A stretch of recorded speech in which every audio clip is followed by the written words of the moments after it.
He's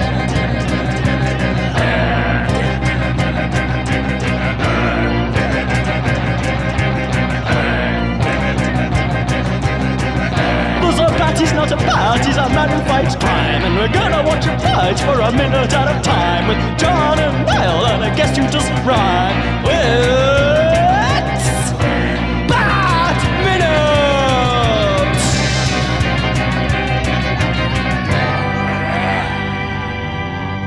Attention, citizens of Fair Gotham. Welcome to Bat Minute of the Phantasm, the show that wants its money back, damn it. It costs a lot to do this. I am one of your hosts, John Parker. Pay me. Yeah, this is minute 58, right? Yeah? What did I... It's me introducing this on YouTube. Oh, I thought it was me. I mean, we can stick with you, but it's done. The damage is done, John. No, just do it again. Do it again. No, you ruined it. No, do it again. Do it again. No, it's fine. Yeah, never pay full price for late podcasts. I think because we do it. Let me just let you in on a secret. We're doing these backwards. That's why I'm confused. Yeah. We did 59 and 60 already earlier today. Weird. Wibbly wobbly, timey wimey. But yes, as John previously alluded to there. Welcome to once again to Bad Minute of the Phantasm. This is the podcast that's broke, desperate, and all we want is to talk about every minute of Batman Mask of the Phantasm, 1 minute at a time. I'm one of the hosts, Niall McGowan. I'm your other host, John Parker. Hello. Hey, and we're joined as per usual by a guest, and this one's an unusual one in that it's a guest who has been on the show before, but not on the main. He was on a hiatus episode, but not in like a main season episode. So from TMNT minutes and also Batman versus Predator, the hiatus episode we did. Yeah, that was a lot of fun. Yeah, it's Chris from TMNT Minute. Hi, guys. Hello, podcast people. Hello, everybody who listens to me or has or will. I don't know. Yeah. You've got to do that voice now for the rest of the episode. No, I don't. I mean, I will alternate. I'll do lots of different voices since it's an audio medium and nobody can see my beautiful face as I'm speaking. I like to confuse people, and I'll just be like, "Are there more people on this podcast than there seem to be?" No. No, we're not gonna tell you either way, listeners. You've got to figure it out as we go. Yeah. Absolutely. Does Chris and potentially several other people? I'm not gonna clarify if several people are there or not. I'm not doing that. I'm not gonna. That joke's dead. I'm not doing it. I'm not gonna ruined. Not gonna go through the carousel of accents. But we are here today to talk about minute 58 of Batman: The Mask of the Phantasm. It opens with a cackled confession, and it ends a minute later with a domestic investigation. This is one of my favorite minutes of the... I say this like nearly every week on the show. I was going to say, yeah, that's like your catchphrase this season. But this is... Oh, it's so good, this minute. But yeah, welcome, Chris. One thing we are doing this season in particular is because Mask of the Phantasm, so acclaimed, but yet not many people have actually seen it when you go out into the big wide world. What's your history with the movie? Do you, Well, nothing as memorable as Mark Hamill's story, which I'm sure you guys have related about seeing it on Christmas Day and nobody was there except for his family. Yeah, and then like one other couple or something. Anyway, so this came out in 93. It came out around Christmas in 93, right? We did not see it in theaters, so we did not contribute to its minuscule box office take. And I know we had to have gotten it from Blockbuster. We didn't own it, but I rented it. Watched it. It was great. It didn't, at the time I was 11, or let's see. So Christmas of 93, right? So by the time I saw it, I was 12 because it was 94 and it takes forever for video to come out. So yeah, I would have been 12. Where were we? Were we in Virginia? Anyway, I remember watching it. I remember liking it. I loved the cartoon. The cartoon was just stellar stuff. At the time it was still on Fox, right? The cartoon was still on Fox, so there was Batman and Spider-Man and the X-Men like in the same place for a while. That was crazy. Yeah. Anyway, but I really enjoyed this movie. It didn't. It's not one that I've like revisited a lot. In fact, like I rewatched it the other night for this podcast, and I think that's the first time I've watched it in probably like 20 years. Oh. But it's good. It's good. I was like looking it up. I was a little. I mean, I suppose I shouldn't be surprised, but I'm astounded that it's like the only one of the DC animated movies that ever got a theatrical release, and then the 100 others have just been straight to video. I think this soured them on the idea because it so did weird. bomb hard. Yeah. But yeah. But to open up though, this minute, we do get in the middle of Speaking of not taking somebody seriously. Exactly. Although the bitter irony being that I think Arthur Reeves is taking this very seriously, but he technically can't. He can't. But I think we're just continuing on stuff from last week when the scene began. I just love it. I just really love everything. Like everything Not about sedated. This whole thing. Just the Batman putting screws to this guy and giving us a true indication of just how horrible Joker Venom and Smilex and stuff actually would be. That he's like literally the tears streaming down his face and everything just looks like a pain for him to say and stuff. And So in this card, so the old man has already he's already buffed it, right? Like from the Joker Venom, and this guy's the second guy to get it. Yeah. So that guy, the Joker Venom, killed him, right? Yeah. We assume he's a stiff before the bomb goes off. Do we figure this guy makes it or not? Well, that was going to be one of my questions, because like it ends on a very ambiguous note, though. When they didn't play up like the whatever the name is for that machine, the cardiogram, whatever, the beep beep beep. He didn't get a flat line. No. It was getting faster. Oh yeah. We go to a vote here. What does everybody think? Like once they do that, that's the power of it. It's the fade out of like hearing his laugh echoing and Batman is getting out of there, and then the doctor's coming in. Like they've already sedated him once. Can they give him a double dose? Would that be dangerous to try to sedate him again? Or I think he's in a hospital. He's got attention. My vote is he makes it. I think he survives, and then he's going to have to sort of live with the shame. And Bruce Wayne, Batman will be able to tear him down and reveal him, and he's no longer a councilman. Blah blah blah. And he'll just have to move out into the country, back to his parents' place or whatever. I don't know. Yeah, it's a tough one. I have been thinking. I'll admit the opposite. I have been thinking, he's just going to die. Yeah. But I have no evidence for that really. Well, it's just a gut kind of reaction to what I'm seeing.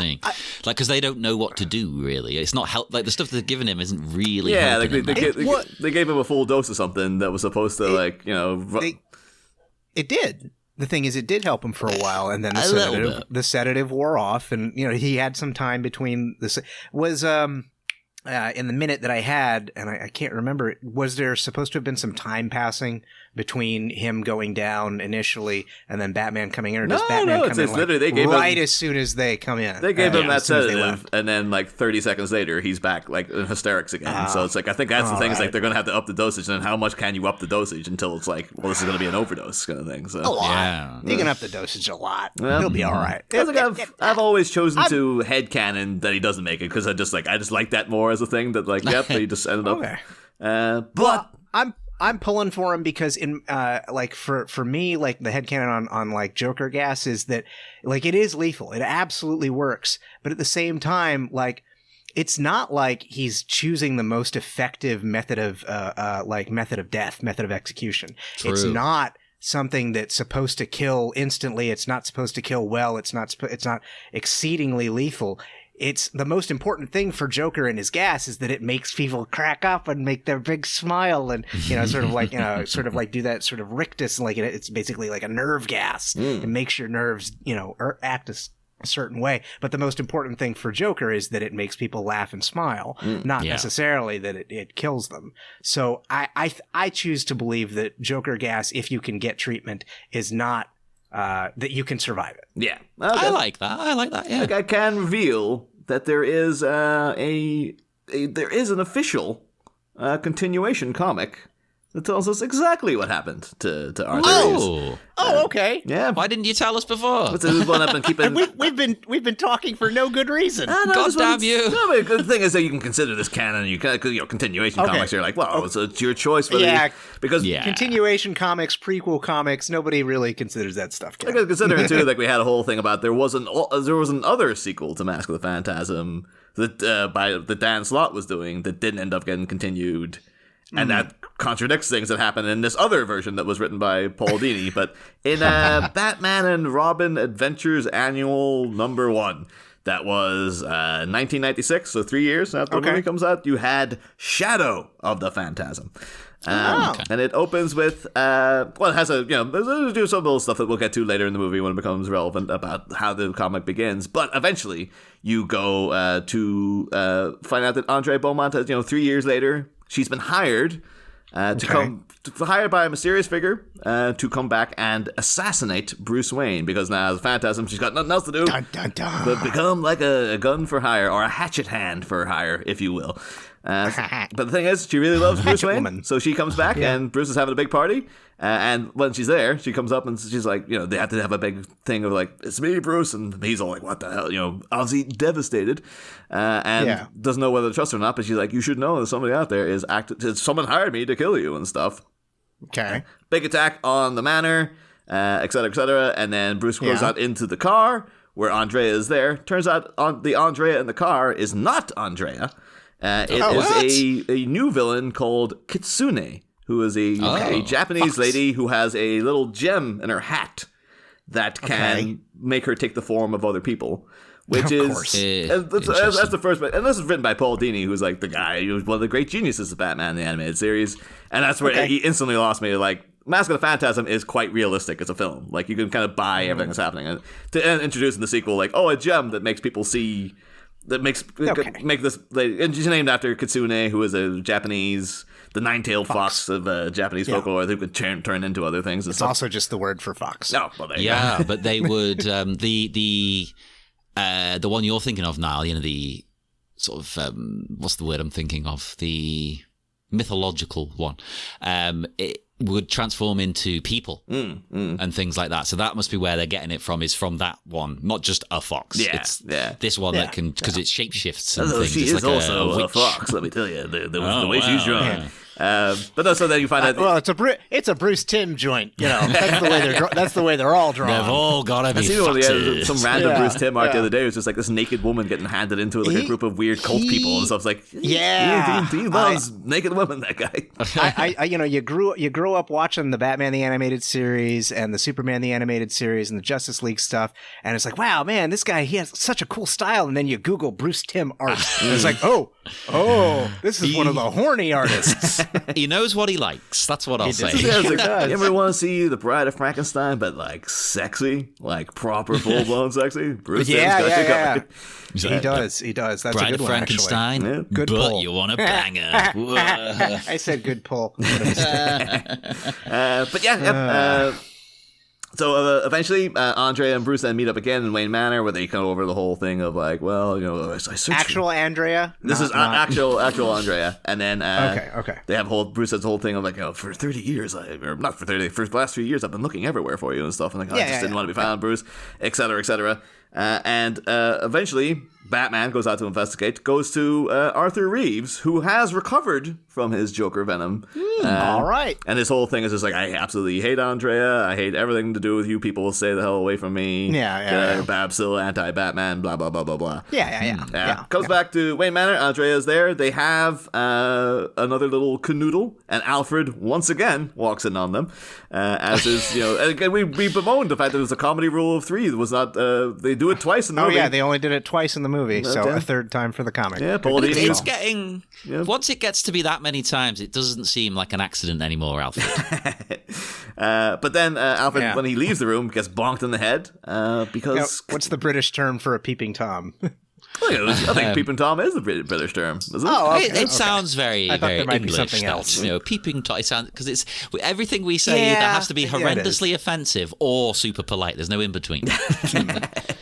But so when Alfred leaves the room, gets bonked in the head by Kitsune, who was actually there. She comes in, whole big thing with Andrea and Bruce, where it turns out she's actually there for Andrea.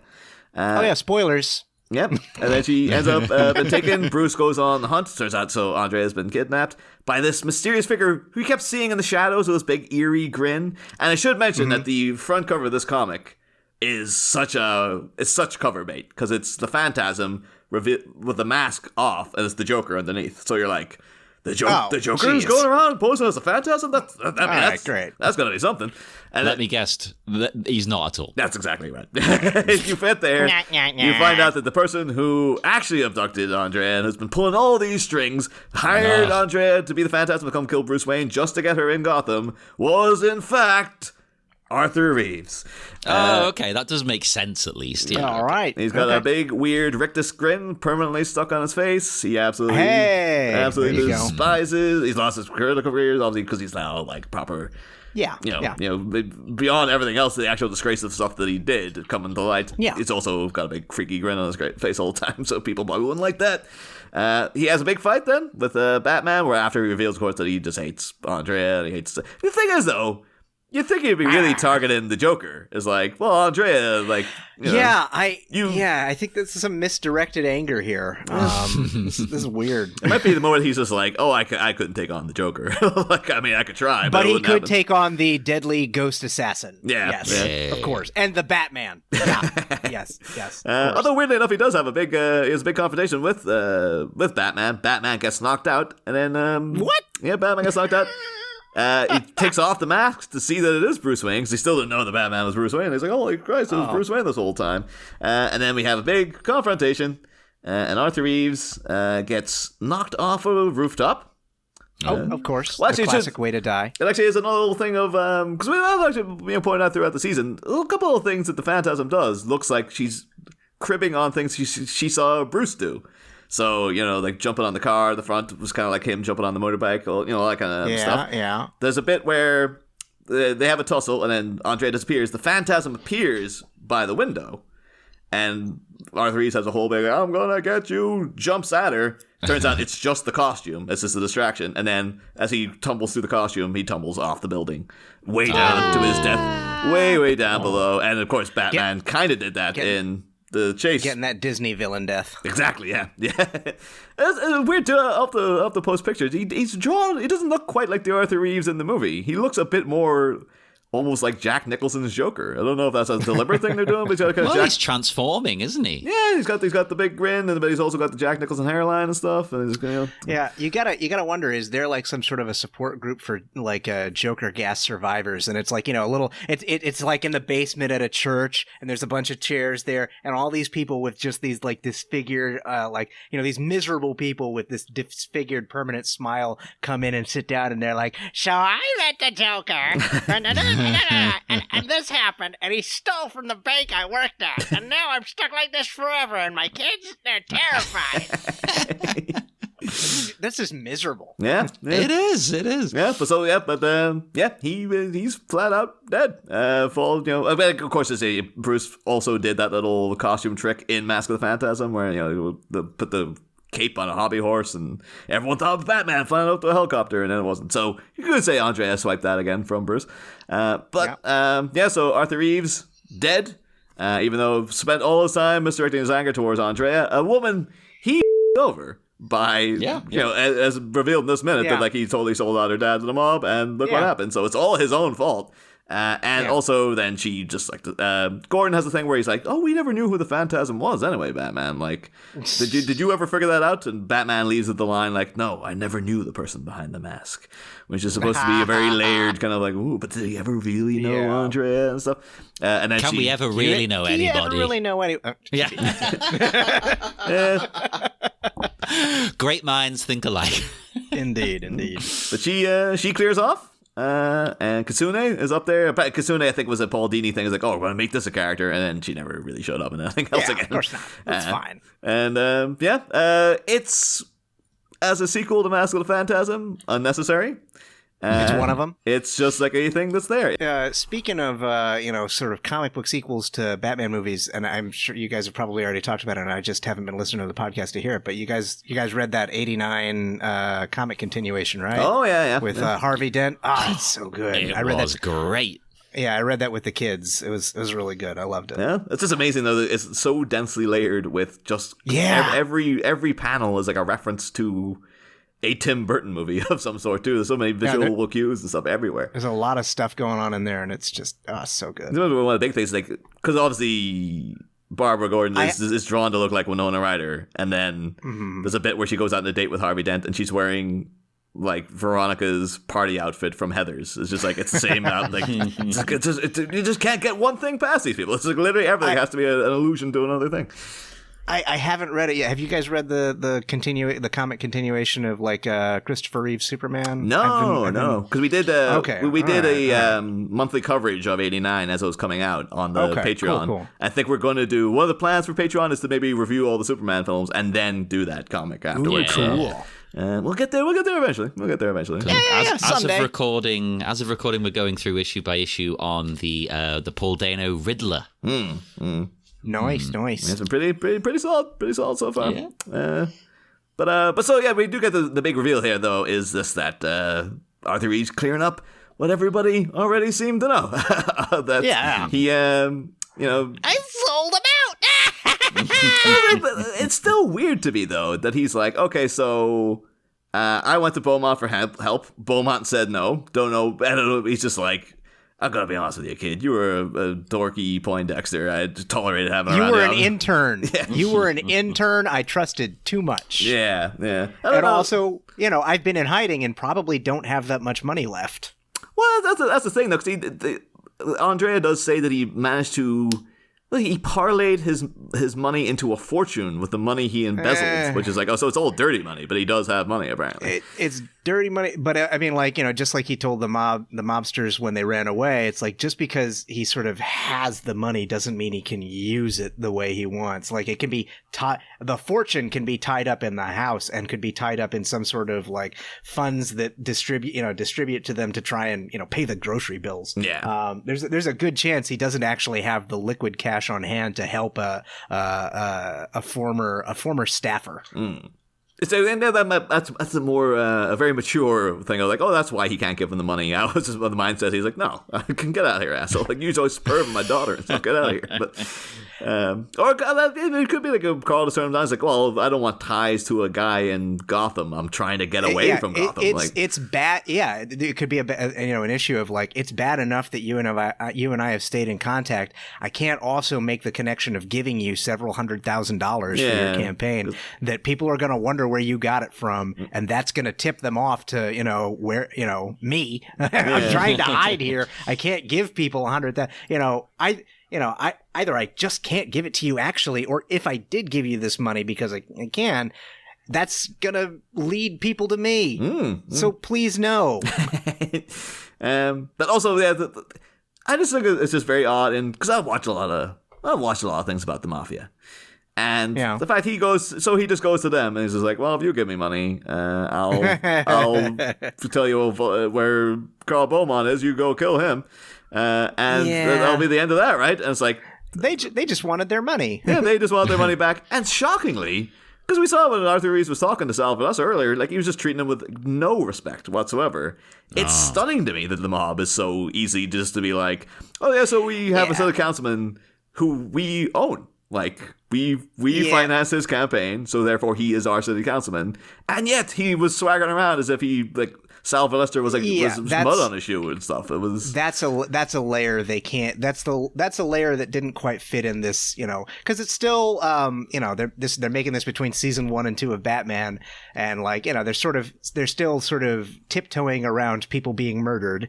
It's not that gory. They have some depth and complexity, but they can't, like, it's just an extra layer to add in to have this sort of acceptance and understanding on the part of this councilman and the mob that they own him now. Yeah. Because they do. Yeah. They should. And that scene where he's like, ugh, get away from me, doesn't make sense to a grown up. Yeah. It's just like, no, don't treat them like that, dum-dum. Remember how they killed your boss? I mean, I guess it should be like I was trying to show how soft Sal Valestra has become because he's like, he's so scared when he goes to the Joker. But like that scene really should be him. I guess he does pull up and go like, get in, as if he is fierce, but it's just the way that Reeves treats him after that. But it should really be like, Arthur, we're friends, right? You're going to do what I tell you to do. Otherwise, something's going to happen to you. The dynamic there was not appropriate. Yeah. But maybe he's incredibly shrewd. So he's like, I got money from the mob, and then I also got stuff on them, so they can't control me because if they try to do anything, then I can do this. Which usually isn't the way the mob works either, because they'll be like, no matter what you have, we'll just It's very short-sighted. And again, it flies in the face of his lived experience of his former boss was murdered. It's like he as a councilman and knowing the things he does about their business, sure, he could do some stuff, but he can't physically hurt any of them, and he knows that they would not blanch at making him swim with the fishes. So just but then he's a young cocksure idiot, so yeah. Oh, yeah, but it's just I guess things did blow up in his face because look at the scenario he's in right now. But his face blew up. And I really love the burst of laughter he has because when Batman does go like, so you sold them to the mob. That's when he starts them off, because I guess that's the kind of moment of panic for him. Is that everything's out now, and so he's just like, that's exactly what happened. You got me. Just that I was broke, desperate. They said all they wanted was their money back. Excuses. I love the way too. Like Batman looks like he's ready to start knocking the crap out of him too. Like he clenches his fists as if he's like, "Are you little?" He's furious, but at the same time, he can recognize that this guy might die from the gas, that he's sort of being punished. And Batman's a little too big to just take it out on him. I think there's a little bit of that. He's like, you got yours. There's a little bit of that hint of. He's furious. You used to get in '89 where. There's one of the big controversial things of '89 is when Jack Napier's dangling over the acid and Batman's holding his hand. There's a kind of look on his face of like, should I just drop this guy? Like, what am I gonna do? Like, I could save him, but I could just kill him right now. Man, you're getting awfully heavy. But this Batman's vibe here to me is like he just has that look of disgust where he's just like, I'm not even going to waste my time with this. It's just like he's gonna if he dies, he dies. Like if me coming in and doing this is something I don't have to save you. He came in knowing he was going to aggravate the toxin in him again, which was going to set him back off when he's supposed to be sedated, and then to be like, I'm not even going to stick around to see if you're okay. Like if I read in the papers tomorrow, Arthur Reeves laughs himself to death. I'm gonna be like, whatever, or like, at this point, could we literally come out of this with like bruised ribs or friggin'? Man, those Gotham newspapers are nuts. That's the tagline. Is just like the Gotham studio audience laughs itself to death. No. 50 people. Yeah. Just that was just the Gotham Gazette. You want to read Nuts? Come on, let's read Nuts. Although Nuts is, of course, a magazine in England as well, which is a very different kind of thing than a music. Is that like Maxim, FHM, Lad Mag? It's or that whatever kind of thing, yeah. Or was. I don't think it's around now. I think it's not as. I don't think any of them still exist. No, I hope not. But I think it's not even. It wasn't even as classy as Maxim. Yeah. Wow. Yeah. It's much lower tone. Like it was called Nuts. Like that was. It was a very deliberate allusion to something there. So. Yes. Yeah. Which is, that could be acceptable if it's the tone, I think, is the problem. Yeah. It's the way it talks about people and things. But yeah, absolutely just love this shot then of like him throwing the head back. Them starting with the close up of the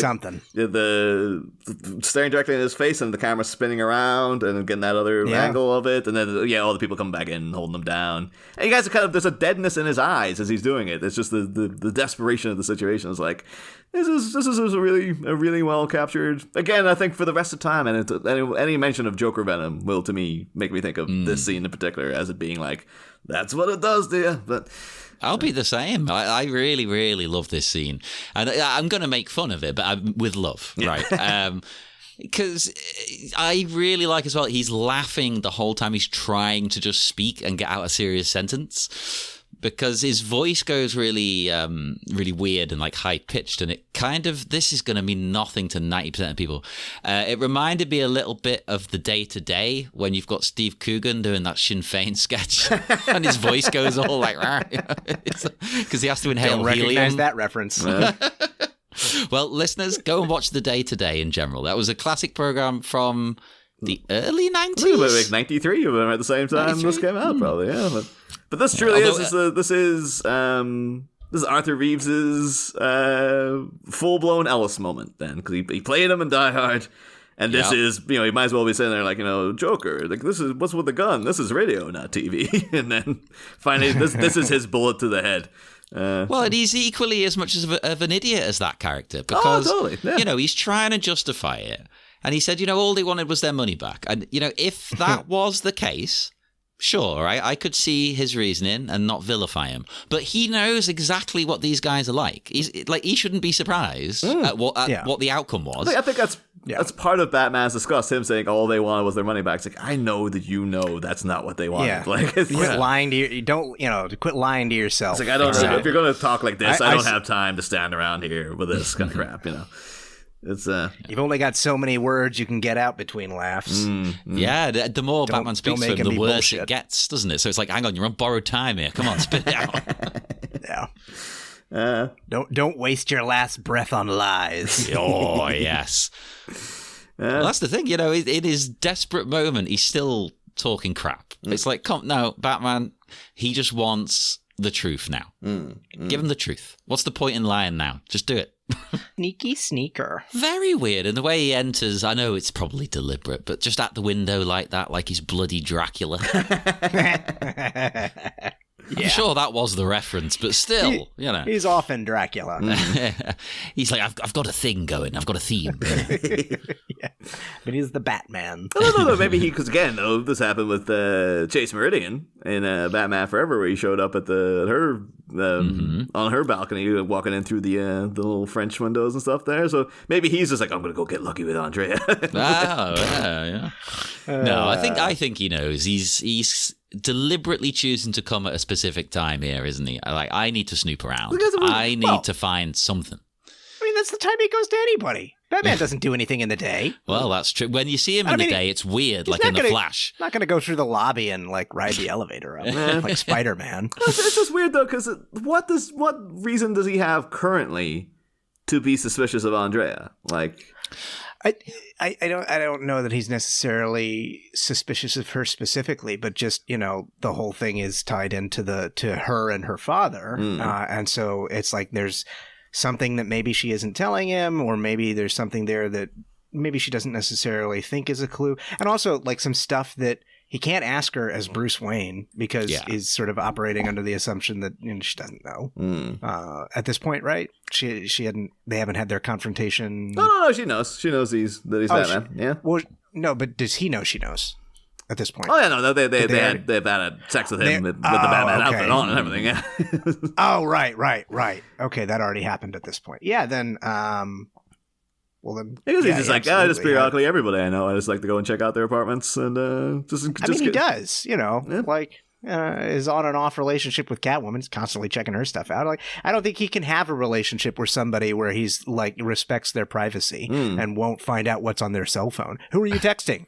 Well, that time, 100%. The first time he meets Superman, it's just like, puts a little tracker on his cape. Yeah. And then Superman is getting ready, he's properly getting ready for bed, looks out across the way, sees a little tracker, and just sees Batman with binoculars just looking in at him through the window, just like, well, I know who you are now. That's all I needed. See ya. That is very Batman. I know we defend him a lot of the time, but you can't really defend the way he treats his friends. Yeah. Although at that point, he treats everyone. At that point, him and Superman actively do not like each other because Superman did the little thing of like he, you know, do this X-ray vision. You can just see through his. No one can have a secret identity against Superman because, you know, he's God. Yeah. But just Batman doesn't like being at that disadvantage for any amount of time. Yeah. So he's like, okay, so you know who I am. I immediately have to know who you are. Batman cannot tolerate being at a disadvantage. Yeah, that's because Batman always has to have contingency plans for buffer just in case his friends turn evil. Whenever they do turn evil, he has a plan ready to go. It is great though. Oh, so-and-so from the Justice League has turned evil. Let's consult Batman. Yeah.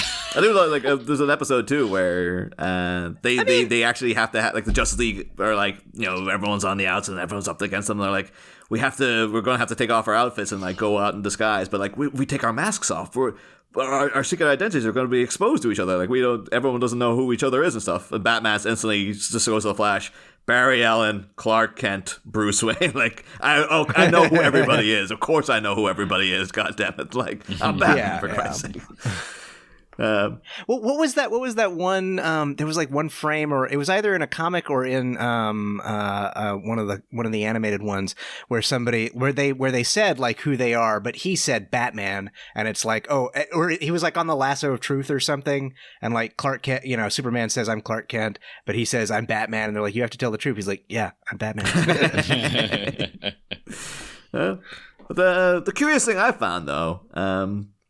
Is that go look into Andrea, and this is a hotel, and go into her. She's how long is she going to be in Gotham? She's got 5 coats in this closet. Like I don't want to go into any cliche woman be shopping material here, but it is. Well, the rich really are different. The rich really are different. She's got a hat box there, 5 coats, and I'm assuming these are some sheets or whatever. But it's just like, who needs? How long you plan to be in town? 5 coats? Like you didn't that's a good point. Oh, then maybe she's like, Gotham is. It could be the height of summer, and it'll seem as if it's, you know, rain-drenched autumn. Gotham is the sort of place you need coats. Yeah. I was going to defend her, and then I realized, hang on, she's visiting. She's renting this place. It's not like her home. No, she only theoretically should be in town for like a week at the most or something. Yeah. So. You know, in her particular social status, it's entirely possible that she flew here with a small bag with just her essentials, and then as soon as she got in, it's like, oh, where should I go shopping? That's true. And you know what? Whenever I go away, I overpack. I pack enough underwear, assuming I'm going to soil myself 3 times a day. Yeah. Could be one of those things like she wants to fit in with the locals. You know, everything that she owns back in Italy is, you know, it's for being in Italy, and if she were to wear it here in Gotham, she would stand out. So it's like you got to dress like a local. Yeah, it's a little bit of spycraft, tradecraft. Always buy local. Yeah. Although there's also the thing too is that Arthur Reeves is like laying it on thick with her with all the dates and stuff. So it could be she came here with one coat. And he keeps buying her things to kind of like, I don't know. I don't think City Councilman Reeves, like, you know, he was broke. That's true. He was broke when his campaign started, but now he is the city councilman. I think he's a crooked councilman. So yeah, he's got to have some sort of revenue stream. But at the same time, he's got to be careful about ostentatious spending. I don't know. I think this is exactly the kind of like tactless, sleazy kind of thing that Arthur Reeves would be doing. Like, I'm whining and dining there every night. I'm trying to get up into the bedroom, and every time I'm coming there, it's like someday. I'm packing a hat box. I'm packing another coat, and it could be that she knows this is going to happen. She's like, because my fan theory is that she is 100% planning to kill Arthur Reeves as well, but she's just like stringing them along because she knows he's the one who sold her out. And that actually is mentioned in that Shadow of the Phantasm thing. She totally knows what happened and stuff as well. So that makes sense. He would definitely get the Angel of Death treatment. Yeah. So he's I think she's probably there going like, yeah, I'm gonna get a new wardrobe out of this guy, a couple of nice dinners, and then I'm gonna chop his. I don't think she cares about the wardrobe at all. She'll get it, and then when she moves, it's gonna just stay there. It'll Absolutely be donated to the cleaning staff. It's just to keep up appearances, isn't it? It's like, well, that's what someone in her position is supposed to do, you know. Just like Bruce Wayne always seems to only be involved with people he can't have a future relationship with. Oh, convenient that. It's almost like it's deliberate. I'd be curious if we saw more of Andrea, her actual personality post that, because we see her in the Phantasm outfit at the end. It's kind of like a very concentrated situation, but like, Andrea at the beginning, I can imagine, been very fashion forward, and she was, had that nice little roadster. She's a real daddy's girl. She had a kind of slightly like, kind of like almost like a Cher Horowitz kind of vibe to her, like a little bit. So I could have, in my head, I was like, I could totally imagine her like, yep, I'm going to take these coats and I'm going to look fabulous. Or if they establish it, like, oh no, after her dad died, she could be a completely different person. That would be an interesting avenue. But have you guys talked about how like Andrea Beaumont is a lot like I wish I could remember the character's like actual name, but Huntress, like sort of the same background of like murdered mob boss, but she's out for revenge and is trained and everything. She's very, very similar. Oh, that's true, actually. Yeah, the hunter, because it's not. I always want to say Valerie Bertinelli, but it's not. But it's like something. It's something like because it's the version. It's not Huntress who is Catwoman and Batman's daughter. It's the other Huntress who is Mary Elizabeth Winstead in the movie. Yeah. What's her name? People could be roaring at their. And I think she's Amy Acker is her voice in the Justice League Unlimited stuff. I think so. But that actually Anyway. that hadn't come up, but that is totally true. That their father killed by mobsters and goes away and becomes like a lethal assassin. In Italy. Yeah, totally. Hang on a minute. This is all the same. It's stolen.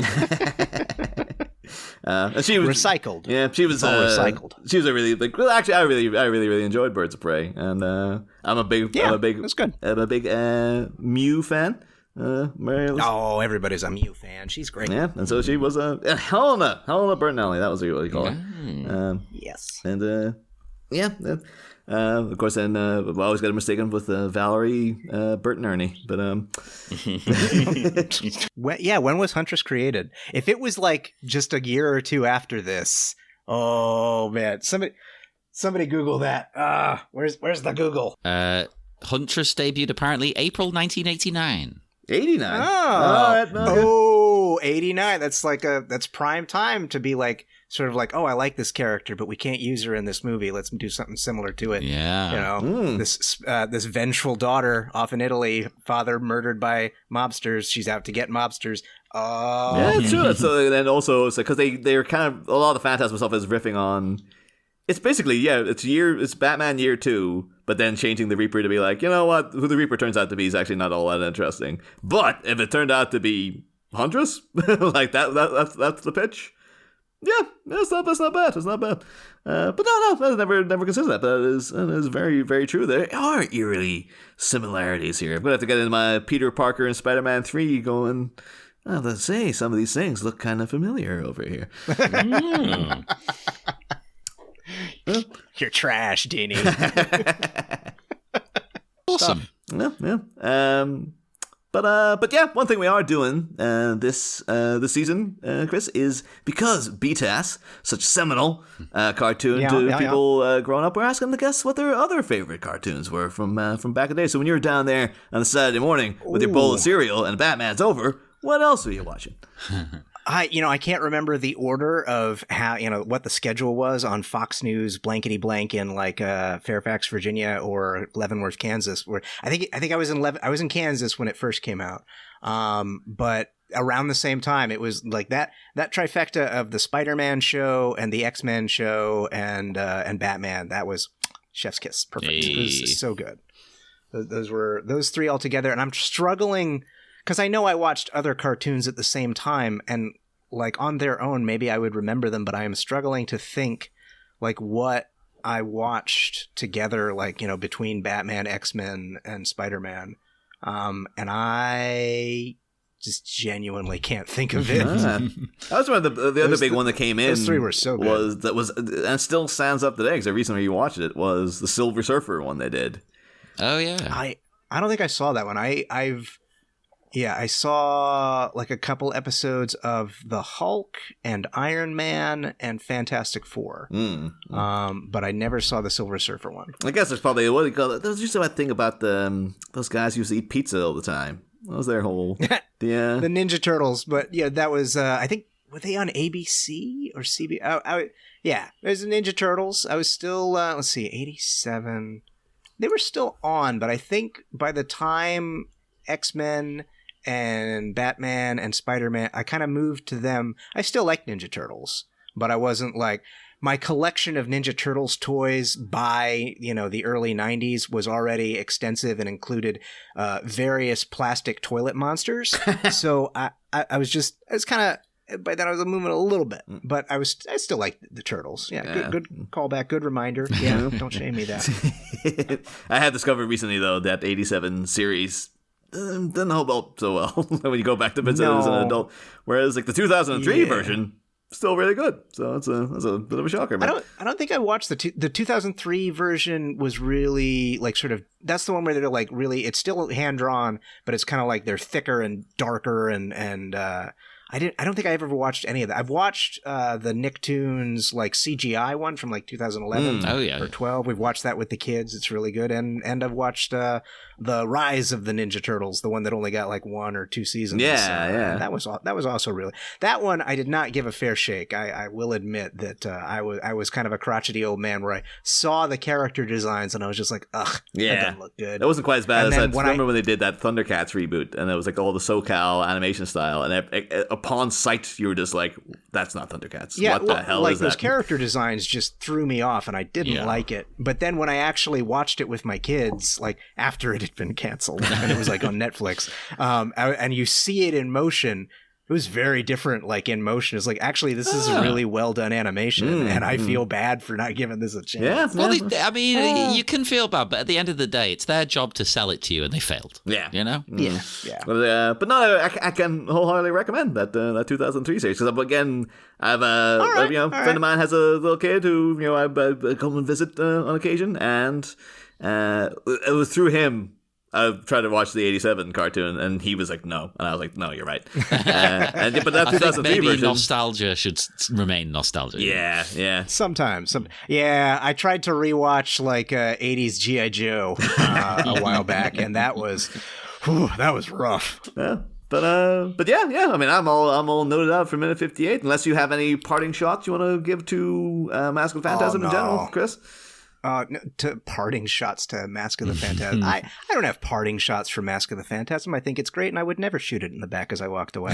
I think it's a great movie, and I'm interested in sharing this one with the kids someday. Like after they sort of like I've watched a little bit of Batman the Animated because my kids are 7 and almost 5, so they're not quite into it yet, but I think they will, and I look forward to watching this with them. Yeah, I reckon another couple of years and you'll be there. Yeah.